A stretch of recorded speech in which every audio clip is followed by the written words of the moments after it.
Yeah, thank you. First, let me say I am so moved by this experience, and I feel I need 48 hours to digest what I so far have seen and listened and heard. I have two points. The first, the way I hear the word the camps as a space of exception, I felt it's you interiorize this. Slowly you say we are exceptional. It become like I'm afraid. Correct me if I am wrong. That this is why we need a special knowledge, special because we are exceptional. While the camps under a state of exception or a space of exception is actually to reject this exceptionality and say no, we don't want the sovereign to treat us as to suspend the law when the law concerns us. So I would like someone problematize this. The second point, and I joined here the discussion about citizenship. So I didn't understand if this exercise of common dictionary is to say we will create new definitions of citizenship, or I would take this universalizing concept, and I insist in this the word universalizing concept. I mean, I am a social scientist, and I work. I have a meaning, my profession, because something is universal. If there is no things universal, there is no knowledge. The exceptionality in the camp, when we are talking about it, we are talking about the political exceptionality of the camp. That there are people who carry the refugeehood status and still living in not normal situations, and their issues still need to be resolved. But it will not mean, and this is our mentality, the way we are dealing with these issues, it will not be, and I have friends from Bet Sahur, from Bethlehem, they are more than brothers and sisters for me. When we talk about the camp as an exception, definitely we're not completely separating the camp from the rest of the society. However, it's true that the camp basically does not submit to direct rule from Palestinian Authority, so it's an exception from this perspective. And the social and intellectual fabric inside the refugees community different from the cities. In Ramallah, nowadays, sadly, individualism, American dream exists. In refugee camps, that's something we want to maintain and sustain. That's the way of exceptional I see the refugee camp. Universal terms and insisting on having one universal thing that fits with all people. I think I'll not add more to what my colleagues said, but I'll take your example of Wikipedia. Wikipedia, if it's not certified by the global companies that it's a source of knowledge, it's not, you can't use it. It's just like looking to a person. If he has a degree, you can listen to him. And if he has a PhD, it's more important than the one who has master's and also a bachelor's degree. Hello, master degrees. And comparing to a person that I would go to, Iser's example, the old man who spent 25 years farming, that he's not a source of value because he don't have a certificate or a degree from an institute, and also it should be organized institution by the global and the globalization and the global system. So thinking of these things, who does this sorting and categorizing? If you drive from Bet Sahur to Al Khadr, you will pass 5 municipalities, 2 local councils, and 3 popular committees. In the global standards, would this be 5 cities on the size and the time that it takes and moving? Like global, if you ask anyone, how many days in 1 week, they will tell you 7. In Batir, they will tell you 8. And simply because in Batir village, there are 8 different families. And the 8 families works in the field of agriculture. And therefore, they have one water source, the main water source that provide the farmers, for farming. So they call the names each day, carry a name of specific family. And therefore, they have 8 days of 1 week. So like, how did this village or the community of the village very much, articulate the way they live in order to match with their, life. I found that very amazing, and I found that the true knowledge. I'm also very moved to see Palestinian group having this discussion and this concept, and also from the refugees, as you said. So I see that as a process of empowerment, first for yourselves and for the community that you work with, and also for us, for me personally. One comment regarding the knowledge, nevertheless it will have a definition of universal knowledge, but at least you say here is a kind of resistance for what exists today. It's like to decolonize the knowledge. What is considered universal today is actually what is Western. And what you say here, I have my own knowledge and it's not considered today. I want to put it on the table and take it. So let's make it universal, but also I have something in this universal thing. And I see that it's very important phase or step that you are taking from your place. The other important thing, I think you are dealing with the identity of the refugees.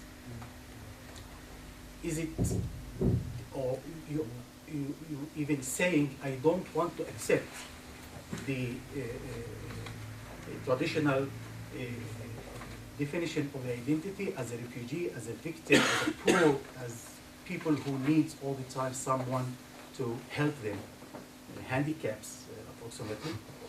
I want to put myself on the ground. I want to bring also knowledge, but also political resistance in my way. And this is the way that you brought here.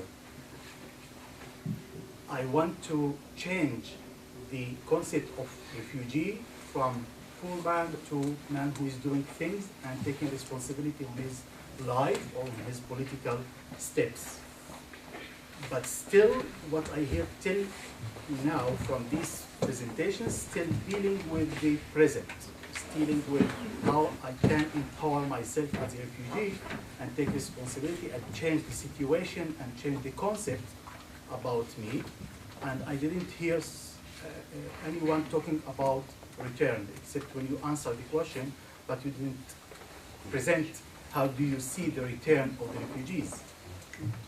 And in this line, I wanted to ask you, how do you see Doha City, because you mentioned Doha, how do you see Doha City in this line of return? The question here is, are we ready to talk about return? Are we ready to talk about return? I would imagine it that if they would come, like whoever they would say Palestinian refugees can return, I would imagine, how will we return? Just running on the street? Or buses filling? Or is it like, and where are we returning? And what is the freedom of return? To what? What's going to happen to the camp? Going back to what? What exactly that I want to go back? Is it Ras Abu Ammar, the private property that was for my grandfather that is now have to be distributed in 100%? Or what is going to happen to the life that is the social life and the history where it was built in refugee camps? And I would think of it. Before, I'm from Ras Abu Ammar, Ahmed from Beit al-Pab, 2 different villages. But in the camp, there's 46 villages that build a network inside. Are we just going to leave that? And this is looking to Doha. So, since we are on camps and camps, we start looking at Doha municipality, Doha city as a new way of representation, because the refugees themselves built it and established a new city. And almost of the residents there is from Dahesha, and they are controlling the city council, and the mayor of the city is also from Dahesha. So we should take this in mind, how to see the new ways of representation for the refugees. Before Campus in Camps, I used to say my return, as my return to my village in the 48, which is Beit Jibrin. But now I think that I have the right to return to Haifa, Akka, Shafa, Amr, and all the villages and cities that are located in the land, in the occupied land. So my vision toward the return became more common than my previous knowledge, which was based on my own country and my own property in Beit Jibrin. I was thinking that I want to go to the lands that my ancestors have left in Beit Jibrin. I want to return to the world that we had, to the farms and all these things. But now, why don't I go to Akka, for example, and live there? So I see the land, the Palestinian land, from Naqoura to Naqab, and from the river to the sea, are all mine, and I can live wherever I want. What we could, sorry, just, what we say now after this research, we say that return not to the land, but to the homeland. Yes, I have one question that goes in this line, because as I understood until now is basically you took these concepts and you challenged them with your own experience, with your own assumption, and you started redefining these concepts so that they fit to your reality. Yeah? And I think this is a very important process, and it's just beautiful to see, you know, what you achieved over the last year. Because I can see a lot of ownership that is with you. I see a lot of empowerment. And I think this is exactly, you know, what you all hope to gain out of this process. Yeah. So now probably there is no universal knowledge. Yeah. But maybe there are universal questions. Yeah. And these would be questions that are more, I consider them more on a meta level. And I ask myself every day, I mean, I try to do it, probably I don't do it, you know, but why do I regard something as right?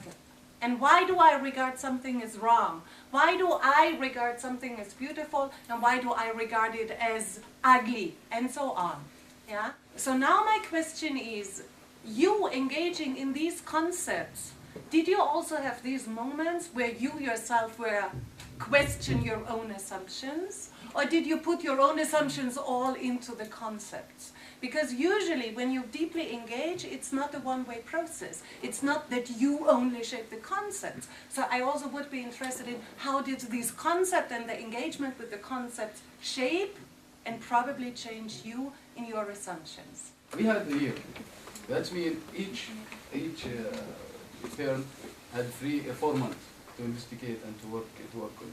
We never sit in a closed office and start writing about what do we think about the camp. Majority of us, and when needed, we went to the camp, we asked people, we made interviews with people, we sit with people, we sit among each other and do a brainstorming. Maybe after this year of campus and camps, I started looking at things from different angles and from different point of views. I have a personal example of this. The matter of representation that I introduced to you in the very beginning of the lecture. I was always having tour with internationals and always locals in the camp. And I was talking about only statistics, only like this stuff about refugees. We have 2 schools, we are 13,000 refugees living here, this is the border of the camp and this is stuff. But what I knew in campus and camps that this is what we call representation. This is very critical for me. One modern supposition is that what is good for me, I can impose it without any feeling of doing something harmful. I mean, for me, the Quakers probably are the best or well-intentioned people. I can't really think of a better group, but they have the virus. They have the virus. And the virus is what is good in America, what's good in Philadelphia in particular, is good in Beirut and Ramallah. We are against models, because a model means there is something there and you just fit yourself in it.